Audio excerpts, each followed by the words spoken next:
I really enjoyed this film. I thought it was adorable. Thank Just for you, what are the challenges, I guess, of acting opposite a CGI squirrel, especially for the more emotional scenes that you have?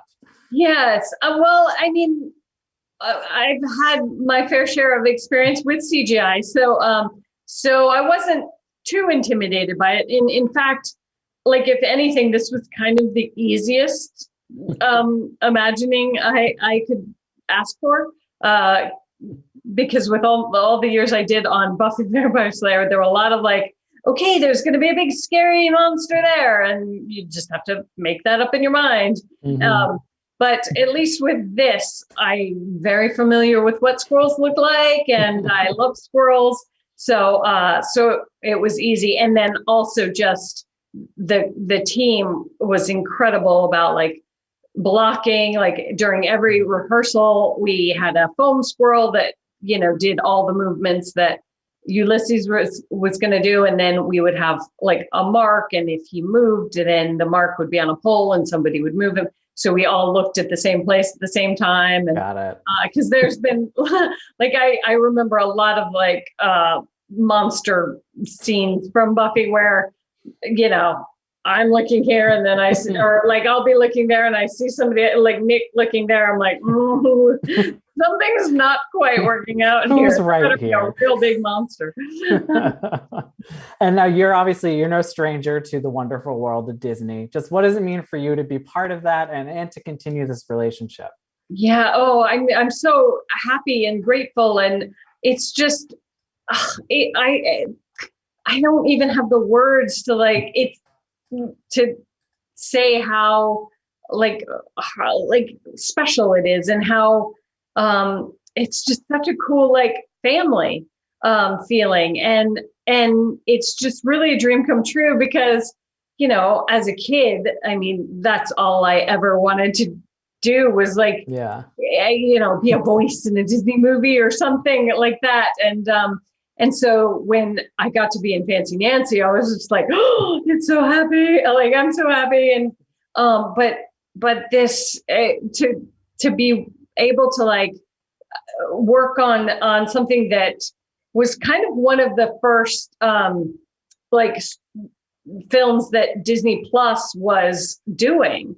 Yeah. And so which seems weird because now I don't even remember my life before Disney Plus. Right. It's Been watching really, a lot really of it. saved our family through the pandemic.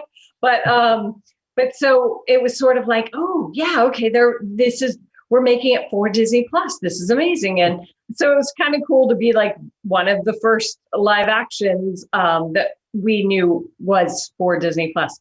And they just handled it like everything across the board was just as you could expect with Disney, of just they had the best crew and the best like everything was just it just was well thought out, and it just was a great experience. It really was.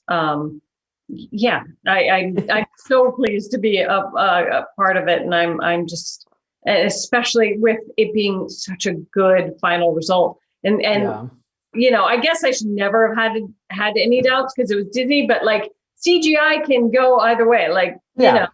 and it hinges so much on the squirrel looking like a squirrel. And when I saw the final product, I was like blown away. Because I mean, adorable. It would be good, but it's fantastic. My kids knew that there was no real squirrel, and my youngest daughter was still like, "Wait, did you get to work with a squirrel?" Like I had forgotten to tell her. Like, oh, by the way, today was a real squirrel. No, and then 10 minutes later, she'd be like, "How did they get the squirrel to do that?" So she was just fully engaged. And I was gonna say, how have you kept maybe the magic alive during the pandemic? It seems like Disney has helped you with that. Immensely, absolutely. And I do think that like one of my strengths is sort of my ability to find fun in any situation, or most situations, I should say. But so with the schooling, that at-home school. We just turned over our living room and said, okay, this is going to be school now. So I made it really fun for them. And then I was like, we should walk to school because we don't get to walk to school when they're in school. So we would leave the front door and then walk around the house to the side door and then come in, and it's like, okay, we're ready for school. So that was really fun. And, and I go sort of a little crazy with their snacks. I love to craft. So that's my kind of crafting time of making fun food. So I could go even more nuts with it because it didn't have to go into a lunchbox and sort of, get bounced around at school. So it's, the 3D snack. Really, I upped my game. Good job.